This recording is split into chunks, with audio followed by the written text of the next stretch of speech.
আসসালামু আলাইকুম। আশা করছি আপনারা সকলে ভালো আছেন। আজকে কোদাল চালাতে চালাইতে আমার পেটে একদম পাথর বান্দার মতো অবস্থা হয়ে গিয়েছিল। মূলত আমাদের কোরিয়ানে প্রায় 6 মাস পর নতুন করে ড্রেন কাটা হচ্ছে এবং ড্রেন বান্দাও হচ্ছে। যেহেতু গেল সিজনে আমাদের খুব একটা কোরিয়ান চালানো হয় নাই, বৃষ্টির পানি দিয়েই ধান চাষ হয়েছিল। এই কারণে কোরিয়ান খুব একটা চালায় নাই। এই কারণে অনেকেই ড্রেন ভেঙে জমি রোপণ করেছিল। এই কারণে আমাদের এবার নতুন করে ড্রেন তুলতে হচ্ছে।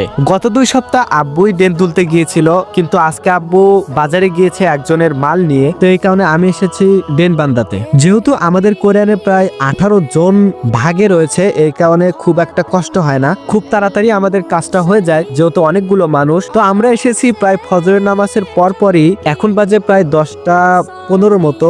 এখন পর্যন্ত খাওয়া দাওয়ার নামগন্ধ নাই। তো এখন আমরা যাব খাইতে। যেহেতু আজকে শুক্রবার, এই কারণে আমাদের একটার আগে কাজ শেষ করতে হবে। তো আজকের ভিডিও এ পর্যন্তই। দেখা হবে ইনশাআল্লাহ নতুন কোনো ভিডিওতে। আর আমার ভিডিও ভালো লাগলে প্লিজ একটা শেয়ার করে দেবেন এবং চ্যানেলটা সাবস্ক্রাইব করে দিবেন।